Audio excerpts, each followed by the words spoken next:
Hello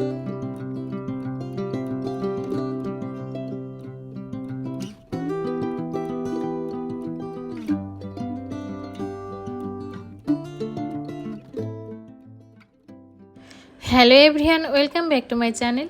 কেমন আছেন সবাই? আমি অর্পা মজুমদার চলে এসেছি আজকে আরেকটি নতুন ভিডিও নিয়ে। তো সকালবেলা ঘুম থেকে উঠে কিন্তু আমার বেলকনির ছানাপোনাগুলোর একটু যত্ন করে নিচ্ছি, কারণ ওদেরকে কিন্তু জলটা ঠিক মতো না দিলে ওরা কিন্তু ভালো থাকতে পারে না। তো এখানে কিন্তু আমার জলটা দেওয়া হয়ে গিয়েছে, আর আজকে কিন্তু সকালবেলা একদম রেডি হয়ে চলে যাচ্ছে কিন্তু বাজার করতে। তো এখন ঈদের বাজার, কিন্তু এই জন্য তাড়াতাড়ি একটু বাজার করে নিব, তার কারণ হচ্ছে বাজারে কিন্তু প্রচুর ভিড় হবে। এই তো বর্মশাহের আমি কিন্তু আজকে বহুদিন পর একসঙ্গে চলে যাচ্ছি কিন্তু বাজার করতে। আর আমার ভিডিওটি যদি আপনাদের ভালো লেগে থাকে তাহলে অবশ্যই একটু লাইক দিয়ে শুরু করবেন, আর যারা সাবস্ক্রাইব করেননি তারা প্লিজ চ্যানেলটিকে সাবস্ক্রাইব করে পাশে থাকা বেল আইকনটিতে একটা প্রেস করে দিবেন। আর যারা অলরেডি এই কাজগুলো করে দিয়েছেন তাদেরকেও অসংখ্য ধন্যবাদ। তো এদিকে কিন্তু প্রয়োজনীয় কিছু সবজি কিনে নিলাম। আর আজকে বাজারে জানেন মরিচের দামটা কেমন ছিল? যেমন মরিচ তেমন ঝাল, দামেও কিন্তু প্রচণ্ড ঝাল ছিল। আর এদিকে হচ্ছে ভাবলাম যে আজকে একটু ফ্রেশ মাংস নিয়ে যাই, তাই হচ্ছে খাসির মাংস কিনতে চলে আসলাম। আর আমার কিন্তু খাসির মাংস বা মটনের সবসময় লেগ পিসটাই বেশি পছন্দ হয়, তাই কিন্তু লেগ পিস থেকে আমরা কিছু মাংস নিয়ে নিচ্ছি। তো এখান থেকে হচ্ছে কাঁচা বাজারগুলো আমাদের করা শেষ। এখন চলে এসেছে কিন্তু এই যে কিছু হচ্ছে শুকনো দরকারি জিনিস কেনার জন্য, যেগুলো হচ্ছে আমার বাসায় এখন শেষ হয়ে গিয়েছে, আবার নেওয়া লাগবে। তো এগুলো কিন্তু আমি হচ্ছে নিয়ে নিচ্ছি। সংসারে কিন্তু বাজারটার খুবই দরকার। আর বাজার শেষ হয়ে গেলে কিন্তু মেয়েদের আসলে কিছুই ভালো লাগে না, মনটাও ছটফট করে। যতক্ষণ না আবার সেই খালি জায়গায় পূর্ণ হচ্ছে ততক্ষণ কিন্তু মনটা আনচান করতেই লাগে। আমার তো এমন হয়, আপনাদের কেমন হয় জানি না। আমার হচ্ছে বাজারগুলো শেষ হয়ে গেলে কখনো আমি টেনশন ফ্রি থাকতে পারি না, আবার যখন বাজারগুলো আমি রিফিল করে দিই তখন কিন্তু আমি টেনশন ফ্রি। আর এদিকে কিন্তু আমার বরমশাই আমাকে বাসায় পৌঁছে দিয়ে আবার কোথায় যেন চলে যাচ্ছে একটা কাজে। তো এখানে কিন্তু আমাকে বাসায় দিয়ে গিয়েছে আর ও বের হয়ে যাচ্ছে। তো আজকে হচ্ছে এখন আমি বাজার টাজার সব কিছু গুছিয়ে নেব। তো আমি কিন্তু এই সবজিগুলো এনেছিলাম, আর হচ্ছে বরবটি, গাজর, লেবু এই জাতীয় কিছু সবজি এনেছিলাম। এগুলো আমার আজকে খুবই দরকারি ছিল তার জন্য। আর তরকারিগুলো কিন্তু খুবই ফ্রেশ ছিল। আর দেখেন কাঁচা মরিচগুলো কিন্তু, এই যে মরিচটা এটা কিন্তু খুবই ঝাল, আমি এই মরিচগুলোই কিন্তু বেশি খাই। আর এখানে কিন্তু শুকনো বাজার আমি গুছিয়ে নিই, আর ওদিকে কিন্তু হচ্ছে দুরকম ডাল এনেছিলাম, লবণ হলুদ ওগুলো গুছিয়ে নিয়েছি। আর এখানে কিন্তু হচ্ছে কিছু হচ্ছে প্রয়োজনীয় খাবার, যেগুলো হচ্ছে আস্থা খুবই পছন্দ করে খায়, যেমন বাচ্চাদের, সব বাচ্চাদেরই প্রিয় খাবার নুডলস, পাউরুটি, যেহেতু সকালে একটু স্যান্ডউইচ করে দিতে হয় তো পাউরুটি সবসময় রাখতে হয়। আর এদিকে হচ্ছে আমার এই যে পাত্রগুলো, এগুলো যদি এই খাবারগুলো দিয়ে পূর্ণ না থাকে তাহলে আমার আসলে মনটা খুবই খারাপ লাগে। তো আমার পাত্রগুলো দেখেন সব খালি হয়ে গিয়েছে, তার জন্য কিন্তু আমি কিছু বিস্কিট, ড্রাই কেক নিয়ে এসেছি, কারণ সন্ধ্যাবেলা বা সকালবেলা চায়ের সঙ্গে এগুলো ছাড়া কিন্তু অসম্ভব। তাই এখন হচ্ছে এগুলো আমি সুন্দর করে গুছিয়ে রাখছি।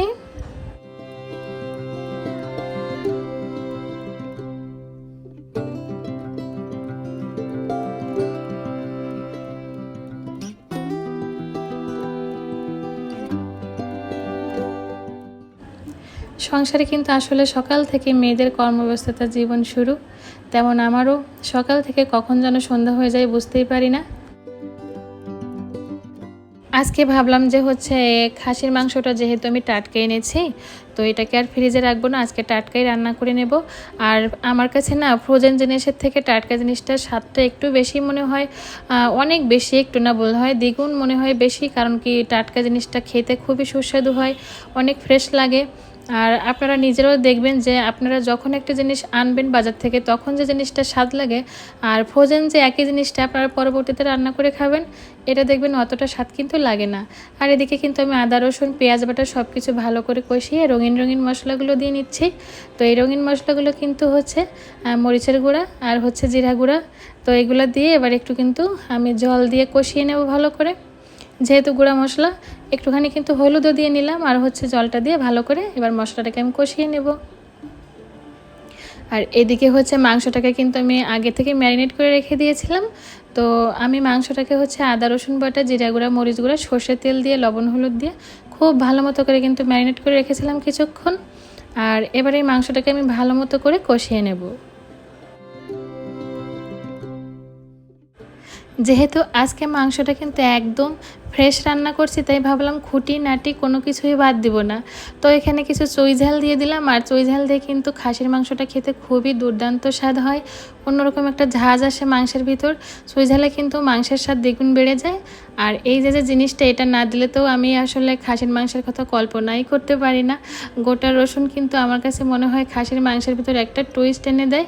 এটা অন্যরকম একটা মজা। আপনারা খেয়ে দেখতে পারেন করে এভাবে। তো এখানে কিন্তু মাংসটাকে আমার ভালো করে প্রায় কষানো হয়ে এসেছে। এমন অবস্থায় দিয়ে দেবো কিছু আলু, কারণ আলু ছাড়া হচ্ছে আস্থা একেবারে মাংস খেতেই চায় না। ও হচ্ছে 2 পিস মাংস নিলে 4 পিস আলু ওকে দিতেই হবে, ও আলুটা এতটা পছন্দ করে। তো এখন হচ্ছে ভালো করে আরেকটু আলুটাকে আমি মাংসর সঙ্গে কষিয়ে নেব। সুন্দর করে কিন্তু কষিয়ে নিতে হবে। আর এইদিকে কি হয়েছে দেখেন, আমার হচ্ছে পাত্রটা এত ছোট হয়ে গিয়েছে যে আমি হচ্ছে পাত্রটাকে চেঞ্জ করে নিচ্ছি। তো এখন আমি একটা বড় কড়াইতে কিন্তু এটা ট্রান্সফার করে নিলাম। আর ওখানে কিন্তু যে কড়াইটাতে মাংস এতক্ষণ কষিয়ে নিয়েছিলাম, ওটাতে কিন্তু জলটা বসিয়ে দিয়েছি গরম হতে। যেহেতু হচ্ছে মাংসতে এখন জল দিয়ে দেবো ঝোলের জন্য। তো ওখানে কিন্তু মশলা লেগেছিলো, তাই মশলাটাও কিন্তু ঝোলের সঙ্গে চলে আসবে, তার জন্য কিন্তু ওই পাত্রেই আমি জলটা ফুটিয়ে নিলাম। আর এদিকে কিন্তু দেখেন মাংসটা কষিয়ে আমি কিন্তু এখন ঝোলটা দিয়ে দিচ্ছি। আর যেহেতু হচ্ছে খাসির মাংস কিন্তু একটু শক্ত হয়, তাই আমি কিন্তু জলটা বেশি দিলাম। আপনারা কিন্তু কিছু মনে করবেন না, এটা কিন্তু টেনে যাবে। আর সিদ্ধ হতে হলে এতটুকু জল দেওয়াই লাগবে। তো এবার ঢাকা দিয়ে রেখে দিলাম। তো এদিকে আমি আজকে একটু ভেজিটেবলস পোলাও করব, তার জন্য কিন্তু সিমগুলো কুচিয়ে নিয়েছি। এবার গাজরটাকেও কুচিয়ে নিচ্ছি। তো আমার কাছে মনে হলো যে আজকে যেহেতু মাংসটা অনেক ফ্রেশ, একটু হচ্ছে ভেজিটেবলস পোলাও হলে কিন্তু খেতে অনেক মজা লাগবে। তো এখানে কিন্তু হচ্ছে সুন্দর করে আমি গাজরটাকে কুচিয়ে নিচ্ছি। তো গাজরটাও কুচি করা হয়ে গিয়েছে। আর আমার কাছে কিন্তু মনে হয় যে পোলাওর সঙ্গে একটু হচ্ছে এরকম ভেজিটেবলস থাকলে খেতে কিন্তু আসলেই খুবই মজা লাগে। তো দেখেন এখানে কিন্তু আমার ভেজিটেবলসটা রেডি। আর ওদিকে চলেন দেখি যে আমার মাংসের কী অবস্থা হলো। চলেন ঢাকনাটা খুলে নিই। তো দেখেন এই যে বললাম যে ঝোলটা কিন্তু টেনে আসবে, আর টেনে কিন্তু চলে এসেছে। আর এ পর্যায়ে কিন্তু আমি এখানে একটু গরম মশলা দিয়ে দিয়েছি, সেটা হচ্ছে আমার মিস্টেক হয়ে গিয়েছে। আমার আসলে তখন ক্যামেরাটা অফ ছিল, আমি দেখাতে পারিনি। তো গরম মশলাটা আমার অ্যাড করা হয়ে গিয়েছে। আর এদিকে কিন্তু এখন হচ্ছে মাংসটাকে আমি আরেকটু ফুটিয়ে নেব, আর একটু টানিয়ে নেব। আর এবার আমি হচ্ছে চুলাটা অফ করে দেব। কিছুক্ষণ পরে এটা কিন্তু আরও টেনে যাবে। এখন চলে যাব হচ্ছে আমার সেই ভেজিটেবলস পোলাও রান্নাটায়। তো এখানে কিন্তু আমি আরেকটা পাত্র নিয়ে নিয়েছি, আর দিয়ে দিয়েছি কিন্তু সাদা তেল। যেহেতু পোলাও করব, তাই কিন্তু সাদা তেলটা অবশ্যই দেওয়া লাগবে। তো এখানে হচ্ছে পেঁয়াজ কুচি, আর গাজর, আর হচ্ছে বরবটি সিমটা যেটা কুচি রেখেছিলাম, সবগুলো একসঙ্গে দিয়ে নিলাম। এবার দিয়ে দেবো পরিমাণ মতো লবণ আর চিনি। আমি কিন্তু হচ্ছে এখানে সাদা তেল ব্যবহার করেছি, আপনারা ইচ্ছা করলে কিন্তু এখানে ঘি বা বাটারও ইউজ করতে পারেন। তো এবার কিন্তু এটাকে আমি হালকা মতো একটু ভেজে নেব, অনেকটা কিন্তু বেশি ভাজবো না। আর এতে আমি জাস্ট একটু টুইস্ট আনার জন্য হালকা একটু বিরিয়ানি মশলা দিলাম, যাতে হচ্ছে ফ্লেভারটাও সুন্দর আসবে, আর খেতেও কিন্তু মজা লাগবে। এবার আমি এটাকে ভালো করে এটার সঙ্গে মিশিয়ে নেব। আর আগে থেকে আমি রাইসটাকে করে নিয়েছিলাম। রাইসটাকে কিন্তু হচ্ছে শুধু আমি ফ্যান ঝরিয়ে নিয়েছি, বা আপনারা যদি এখানে হচ্ছে আমি যখন তখন করছি, তো হঠাৎ করে মাথায় চিন্তা এসেছে, তাই এটা যদি আপনারা আগে থেকে রাতের বেলা রাইসটাকে হচ্ছে করে রাখেন, তাহলে কিন্তু ফ্রিজে রাখলে আরও বেশি ভালো হবে। তো দেখেন আমি কিন্তু হচ্ছে গরম রাইস দিয়ে করছি, তার জন্য একটু জড়িয়ে আসছে, কিন্তু এটা কিন্তু একটু পরে ঠিক হয়ে যাবে। আর এই রাইসটা কিন্তু খেতে আসলে ভীষণ মজা হয়। আমার কাছে কিন্তু পোলাওটা এইভাবে অনেক টেস্ট লাগে খেতে, আর অনেক মজা লাগে। কারণ আসলেও পোলাওটা কিন্তু এভাবে খেতে খুবই সুস্বাদু হয়। অন্যরকম একটা টুইস্ট আসে কিন্তু এটার ভিতরে। তো আমার এখানে কিন্তু পোলাওটা রেডি হয়ে গিয়েছে। তো এইভাবে কিন্তু আমি হচ্ছে এই ভেজিটেবলস পোলাওটা করে থাকি। তো এখানে কিন্তু খাবার দাবার সব রেডি। আর এদিকে দেখেন এই যে খাসির মাংসটা কিন্তু একদম টেনে কিন্তু শুকিয়ে গিয়েছে, একদম পারফেক্ট হয়ে এসেছে। তো আমি সার্ভ করে নিচ্ছি এখন একটা বাটিতে, দেখেন। তো আপনারা কিন্তু এইভাবে বাসায় কিন্তু এই জিনিসটা করে খেতে পারেন। আর আসলে বাসার মানুষদের কিন্তু এরকম সুন্দর খাবার করে দিতে পারলে বা খাওয়াতে পারলে নিজের মনটাও কিন্তু ভীষণ খুশি খুশি লাগে। নিজের মনে আসলে আলাদা একটা আনন্দ কাজ করে, কারণ পরিবারের মানুষের জন্যই তো সব কিছু।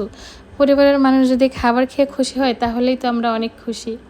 তো এখানে আমার প্রচণ্ড গরম লেগে গেছে, আজকে আসলে প্রচণ্ড গরম ছিল। তো রান্নাবান্না করে ভাবলাম একটু ফ্রেশ ফ্রেশ আইসক্রিম খেয়ে নিই, কারণ আমার এখন গরম লেগে গেছে। তো গরমটাকে কমানোর জন্য একটু আইসক্রিম খেয়ে নিচ্ছি। তো আজকের ভিডিওটি বড় করব না। আমার ভিডিও যদি আপনাদের ভালো লেগে থাকে তাহলে অবশ্যই একটা লাইক দিয়ে দেবেন, কমেন্ট করতে কিন্তু ভুলবেন না, আর চ্যানেলটিকে সাবস্ক্রাইব করে দিয়ে পাশে থাকবেন।